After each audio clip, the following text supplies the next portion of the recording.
Halo guys, selamat bertemu kembali di Akur Channel. Kali ini Mimin akan menceritakan kelanjutan Donghua Nine Sons Martial God bagian 33. Namun tak bosan-bosannya Mimin ingin mengucapkan maaf yang sebesar-besarnya dikarenakan untuk video dan alur cerita tidak sama. Jadi untuk videonya hanya sebagai bumbu pemanis saja ya guys.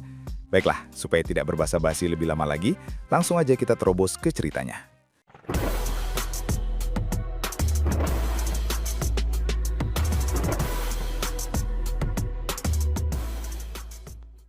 Pada episode sebelumnya, diceritakan Ye Yunfei menyerahkan 5 botol pil spiritual tingkat 4 beserta daftar ramuan kepada pangeran ketiga dan memilih membayar sendiri kebutuhannya.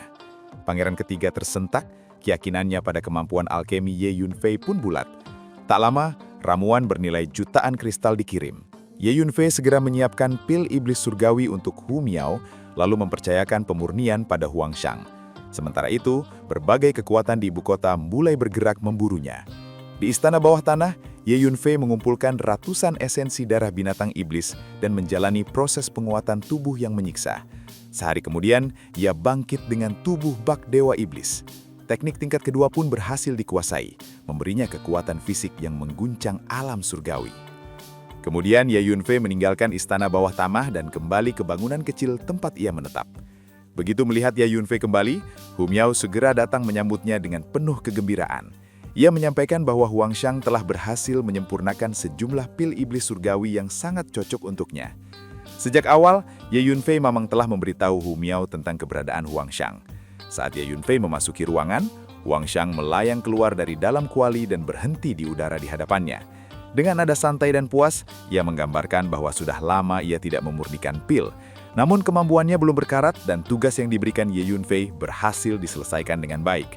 Ye Yunfei tertawa kecil sambil mengamati kondisi Huang Shang, lalu menyimpulkan bahwa pil penstabil jiwa juga telah berhasil dimurnikan. Sosok Huang Shang kini tampak jauh lebih kokoh, jelas menunjukkan bahwa pil tersebut telah memberikan efek nyata. Huang Shang membalas dengan senyum puas, mengakui hasil itu tidak buruk. Ye Yunfei kemudian menyampaikan niatnya untuk meracik pil reinkarnasi 6 jalan di masa depan jika ada kesempatan. Dengan pil itu, sisa jiwa Huang Shang akan pulih sepenuhnya dan kembali menjadi entitas jiwa yang utuh. Mendengar hal tersebut, Huang Shang terkejut hebat. Pil reinkarnasi 6 jalan adalah ramuan kelas 9 dan ia sulit percaya bahwa Ye Yunfei mampu memurnikannya. Ye Yunfei dengan tenang menjelaskan bahwa selama bahan-bahannya lengkap, memurnikan pil tersebut adalah hal yang sangat mudah baginya. Sebagai seorang ahli pil, memurnikan pil spiritual tingkat 9 memang bukan perkara sulit. Keterkejutan Huang Shang semakin mendalam. Ia mulai mempertanyakan jati diri Ye Yunfei, menduga bahwa pemuda itu mungkin adalah murid langsung salah satu alkemis legendaris dari Dataran Tengah yang datang ke wilayah timur untuk berlatih. Menanggapi hal itu, Ye Yunfei hanya tersenyum tanpa membenarkan maupun menyangka. Dengan tingkat keahlian alkemia yang ia miliki, para monster tua di Dataran Tengah bahkan tidak layak untuk membawakan sepatunya. Namun, ia tidak merasa perlu menjelaskan latar belakangnya secara rinci kepada Huang Shang, terlebih karena penjelasan itu pun mungkin tidak akan dipercaya. Ye Yunfei lalu menyampaikan harapannya agar Huang Shang terus memurnikan lebih banyak ramuan untuknya di hari-hari mendatang. Ia menilai bahwa semakin sering berlatih alkemia, semakin besar manfaatnya bagi pemulihan jiwa dan tubuh Huang Shang. Setelah itu, Ye Yunfei mengeluarkan setumpuk besar ramuan spiritual dari cincin spasialnya. Ramuan-ramuan itu menumpuk di dalam ruangan seperti gunung-gunung kecil. Kali ini ia memang telah meminta pangeran ketiga untuk membeli ramuan spiritual senilai beberapa juta kristal spiritual, jumlah yang masih jauh dari habis digunakan. Huang Shang mengangguk setuju. Baginya, alkemia bukan sekedar pekerjaan, melainkan bentuk penempaan yang dapat memperkuat jiwanya. Ia pun meminta agar semua ramuan yang perlu disempurnakan diserahkan kepadanya. Ye Yunfei lalu mengulurkan jarinya dan memasukkan beberapa formula pil ke dalam kuali, kemudian menyerahkannya kepada Huang Shang untuk dimurnikan. Setelah itu, ia mengajak Hu Miao untuk berjalan-jalan. Ye Yunfei dan Hu Miao meninggalkan kediaman pangeran ketiga dan berjalan menyusuri jalan utama. Beberapa saat kemudian, sebuah rumah mewah yang meliputi puluhan hektar lahan tampak berdiri megah di hadapan mereka. Hu Miao menunjukkannya kepada Ye Yunfei, menjelaskan bahwa itulah kediaman keluarga Li, markas besar keluarga Li di ibu kota. Dengan suara pelan, Hu Miao menanyakan apakah mereka harus menyerbu sekarang.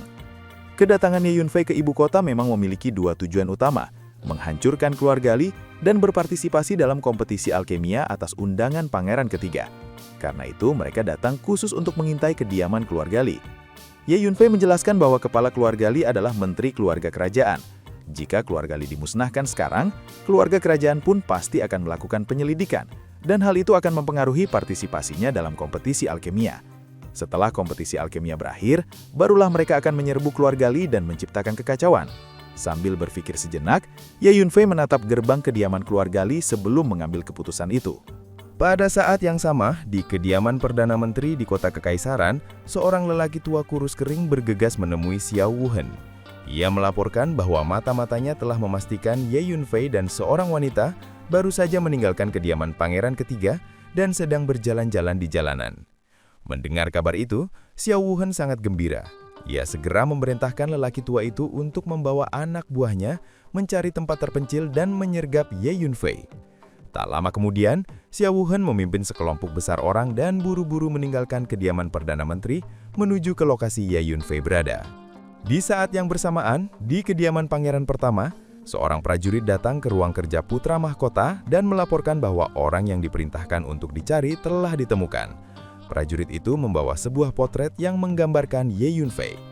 Pangeran tertua sangat puas dan langsung memerintahkan agar pasukan segera dikirim untuk membunuhnya. Wajahnya dipenuhi niat membunuh. Namun, prajurit itu menambahkan bahwa menurut Tuan Muda Tang, pemuda tersebut ditemani oleh seorang iblis wanita yang cukup kuat. Setelah mempertimbangkannya sejenak, Pangeran tertua memutuskan untuk mengeluarkan tokennya dan memerintahkan Komandan Leng Senjuri yang turun tangan membunuh Ye Yunfei. Prajurit itu mengangguk, mengambil token Putra Mahkota lalu meninggalkan ruang kerja. Sementara itu, di rumah besar Li, di dalam sebuah hala besar, Li Qianjun selaku kepala keluarga Li tengah membahas berbagai urusan dengan para petinggi klan. Tiba-tiba, seorang pelayan bergegas masuk dan melaporkan bahwa mereka akhirnya menemukan keberadaan Ye Yunfei yang saat ini berada di jalanan. Mendengar laporan tersebut, Li Qianjun sangat gembira. Ia segera memerintahkan agar pasukan dikirim untuk membunuh Ye Yunfei. Namun, ia segera mengubah perintah itu, menyatakan bahwa hasil terbaik adalah menangkap Ye Yunfei hidup-hidup. Ia ingin menjadikannya korban bagi seluruh anggota keluarga Li yang telah mati karena dirinya. Tak lama kemudian, sekelompok orang dari keluarga Li pun meninggalkan kediaman dan bergerak menuju lokasi Ye Yunfei. Ye Yunfei sama sekali tidak menyangka bahwa begitu ia muncul dirinya langsung menjadi sasaran beberapa pihak sekaligus. Saat itu, Ye Yunfei sedang berjalan santai di sepanjang jalan bersama Hum Yao. Meskipun Hum Yao adalah iblis yang kuat, ia sangat menyukai hal-hal seru. Setiap kali melihat sesuatu yang baru di jalan, ia tidak bisa menahan diri untuk bersorak dan menunjukkan kekaguman. Setengah hari kemudian, Hum Yao tiba-tiba mengirimkan suara kepada Ye Yunfei, memperingatkan bahwa mereka sedang diawasi. Ye Yunfei mengangguk tenang, menambahkan bahwa secara total ada 3 kelompok orang yang mengintai mereka.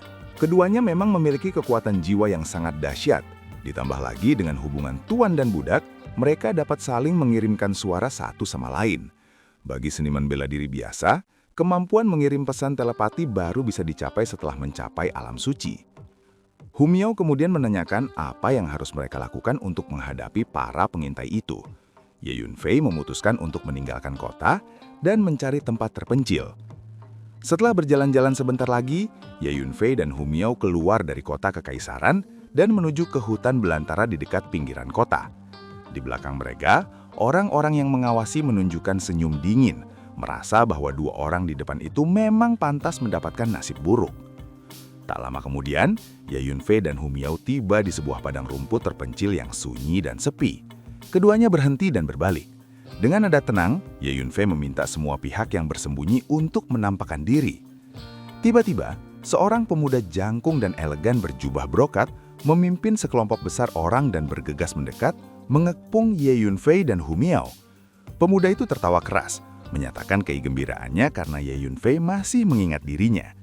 Ye Yunfei tersenyum tipis, mengenali bahwa pemuda berjubah brokat itu tak lain adalah Xiao Wuhen.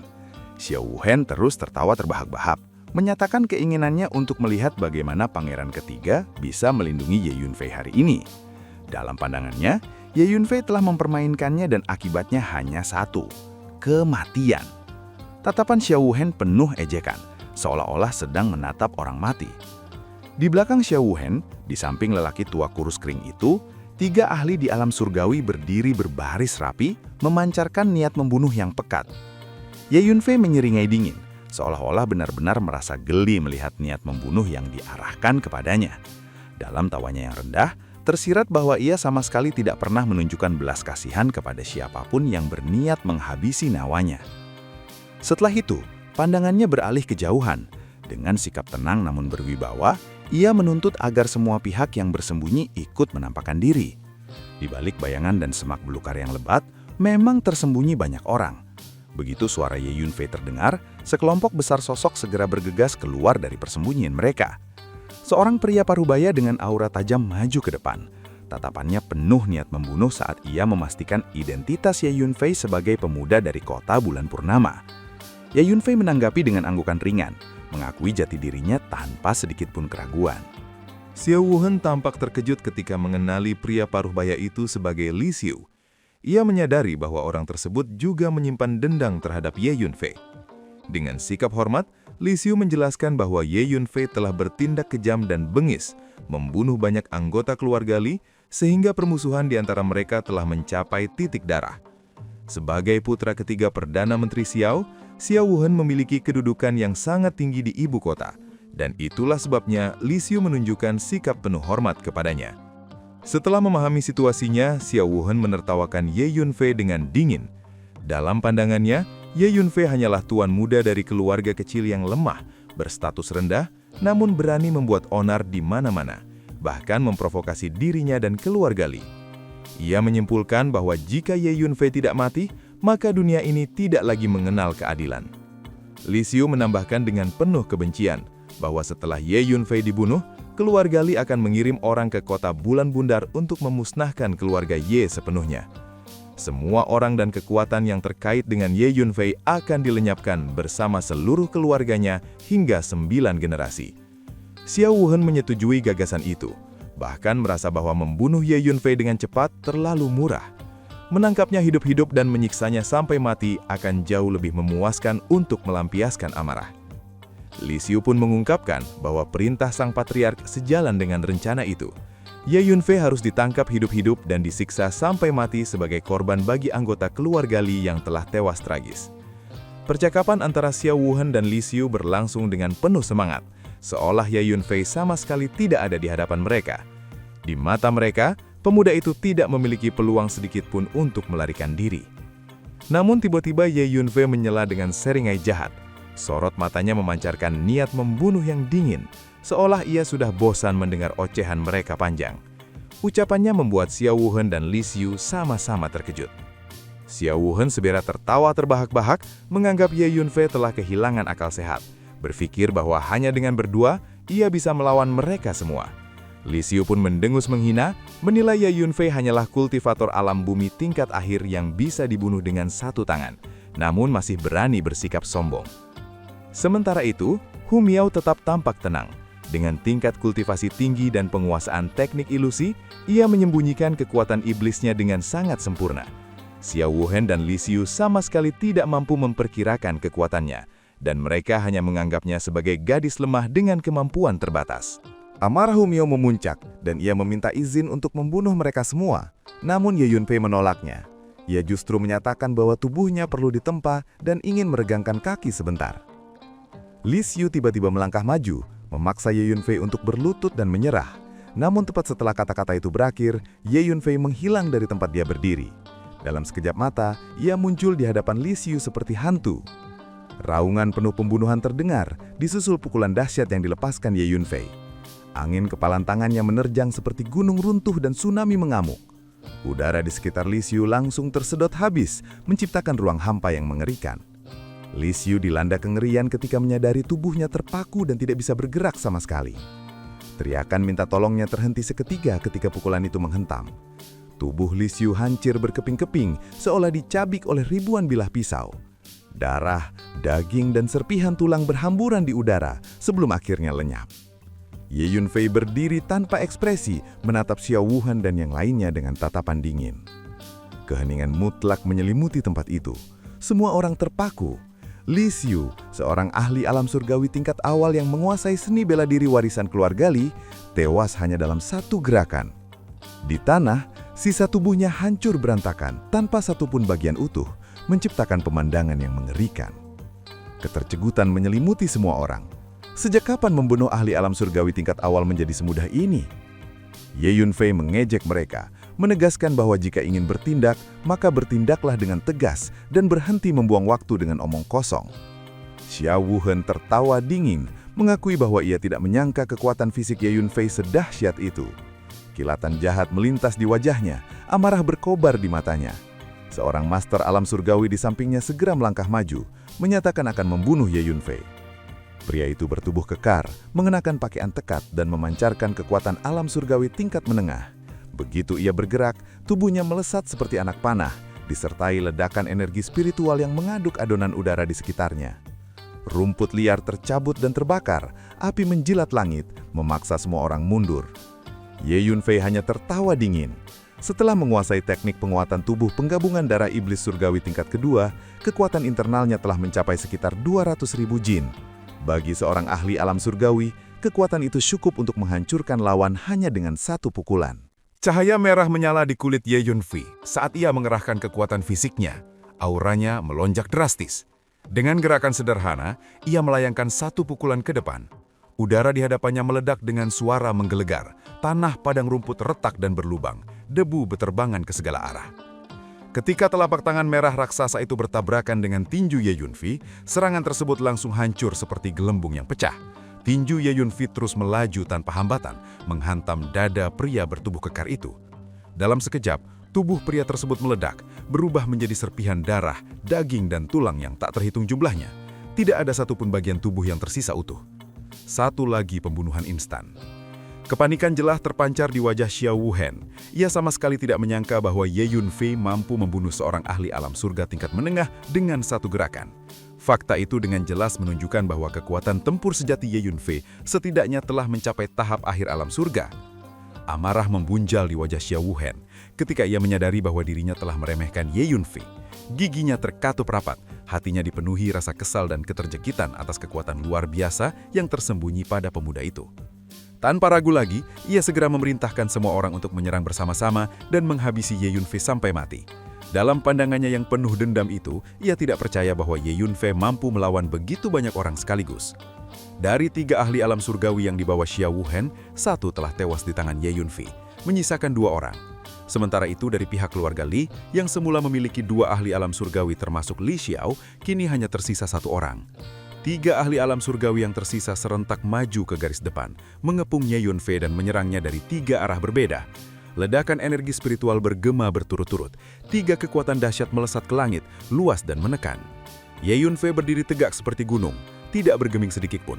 Dengan tawa dingin, ia menyadari bahwa situasi ini memaksanya untuk melakukan pembunuhan massal. Sejak menguasai teknik penguatan tubuh penggabungan darah iblis surgawi tingkat kedua, ia merasakan kekuatan ilahi di dalam tubuhnya seolah tak terbatas. Dorongan untuk meluapkan kekuatan itu telah lama terpendam. Perlu diketahui bahwa teknik itu adalah warisan klan iblis sejati, ras yang dikenal di 3000 dunia sebagai makhluk mengerikan yang gemar membunuh. Tanpa disadari, kultivasi teknik ini telah menumbuhkan sifat ganas dalam diri Ye Yunfei. Dengan satu langkah maju, Ye Yunfei melepaskan kekuatan ilahi yang mengerikan. Aura jahatnya melonjak langit, niat membunuhnya tak terbendung. Pada saat itu, ia tampak seperti raksasa buas yang hanya mengenal pembantaian. Dorongan membunuh sepenuhnya menguasai dirinya, dan ia pun melepaskan hujan pukulan dengan kecepatan kilat. Setiap pukulan membawa kekuatan fisik puluhan ribu pon, menyapu medan perang tanpa ampun. Angin kencang meraung, langit seolah menggelap, dan pasir serta batu beterbangan dalam radius puluhan kaki. Kemanapun tinju Ye Yunfei menghantam, termasuk ke arah 3 ahli alam surgawi itu, tubuh-tubuh mereka langsung meledak. Kabut darah memenuhi udara, darah mengalir seperti sungai, dan mayat-mayat berserakan di tanah. Jeritan ketakutan segera terdengar di mana-mana. Mereka yang sebelumnya berani menyerang, kini diliputi teror. Pikiran mereka kacau, dan mereka berteriak panik sebelum berhamburan melarikan diri ke segala arah. Suasana berubah menjadi sangat kacau. Namun, selain kekuatan fisik yang mengerikan, kecepatan Ye Yunfei juga jauh melampaui bayangan mereka. Ia mengejar satu persatu, membunuh setiap orang hanya dengan satu pukulan. Pada saat itu, Ye Yunfei benar-benar menyerupai dewa kematian yang turun ke bumi. Pembantaian brutal itu meninggalkan lapangan penuh dengan mayat-mayat yang berserakan. Beberapa saat kemudian, semua orang telah dibunuh.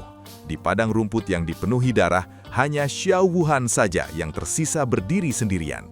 Wajahnya pucat pasi, tubuhnya gemetar hebat. Ia menatap Ye Yunfei seperti sedang menatap iblis paling menakutkan. Matanya dipenuhi rasa takut yang mendalam. Ye Yunfei berhenti bergerak. Ia berdiri diam dan memandang Xiao Wuhan dengan tatapan mengejek, lalu tertawa ringan, seakan mengantarkan seseorang menuju akhir hidupnya. Xiao Wuhan ketakutan dan terus mundur. Rasa superioritas yang sebelumnya ia miliki telah lenyap tanpa sisa, digantikan oleh kepanikan yang telanjang. Ye Yunfei menegaskan inginnya dengan senyum dingin, memperlihatkan giginya. Xiao Wuhan segera mengandalkan identitasnya, mengingatkan bahwa ayahnya adalah Perdana Menteri Xiao, dan mengancam bahwa tidak akan ada tempat bersembunyi di seluruh kekaisaran Qin jika Ye Yunfei berani membunuhnya.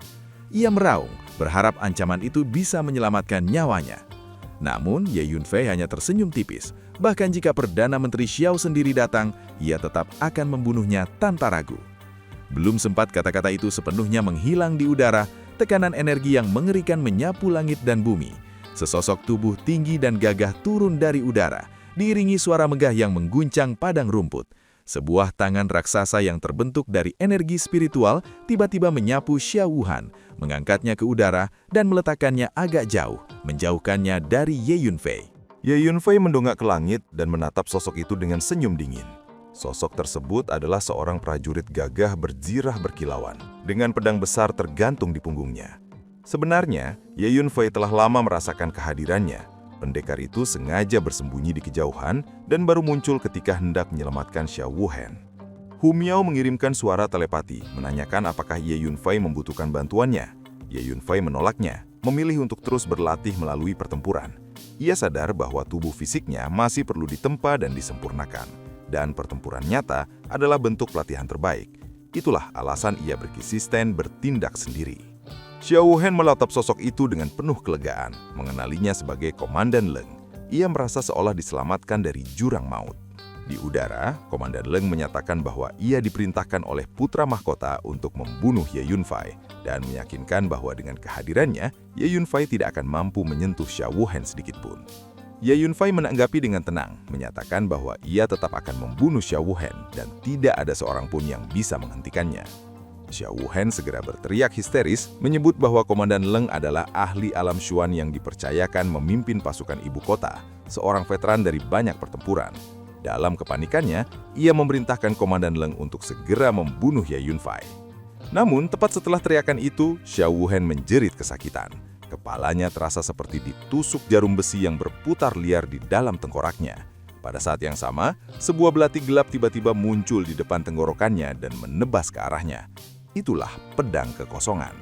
Xiao Wuhan menjerit meminta pertolongan. Dengan kekuatan yang hanya berada di alam bumi tingkat akhir, ditambah rasa sakit hebat akibat jarum dewa pemakan milik Ye Yunfei, ia sama sekali tidak mampu menghindari serangan tersebut. Komandan Leng murka dan segera menyerang. Telapak tangan yang dahsyat menghantam dari langit dan pada saat kritis berhasil menangkis pedang kekosongan. Ledakan keras mengguncang udara. Pada saat yang sama, Ye Yunfei menekuk lututnya dan melompat ke udara seperti bola meriam, menabrak Komandan Leng dengan kekuatan brutal. Di udara, Ye Yunfei melepaskan pukulan, kekuatan fisiknya meletus seperti letusan gunung berapi. Tinju itu bawa kekuatan mengerikan, seolah hendak menghancurkan ruang di sekitarnya. Ekspresi Komandan Leng berubah drastis. Ia segera mengerahkan telapak tangan raksasa yang dipenuhi energi spiritual untuk memblok serangan itu. Benturan dahsyat terjadi, mengguncangkan langit dan bumi. Keduanya sama-sama tidak mundur. Ye Yunfei kembali meraung dan melayangkan pukulan kedua. Kali ini kekuatan fisiknya bahkan lebih besar. Ia memanfaatkan posisinya di udara untuk menyerang dengan cepat. Benturan kembali terjadi. Angin tinju menyapu langit dan tanah. Komandan Leng meraung marah dan membalas dengan telapak tangannya. Wajahnya dipenuhi rasa malu dan amarah karena terdesak oleh seorang pemuda alam bumi tingkat akhir. Benturan ketiga kembali terjadi dengan kekuatan yang lebih dahsyat. Kali ini, Komandan Leng terpaksa mundur selangkah. Wajahnya dipenuhi keterjekitan. Ye Yunfei tidak memberi kesempatan melayangkan pukulan ketiga berturut-turut.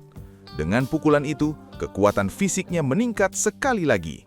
Komandan Leng melepaskan seluruh kekuatan spiritualnya dan menyerang balik dengan penuh marah.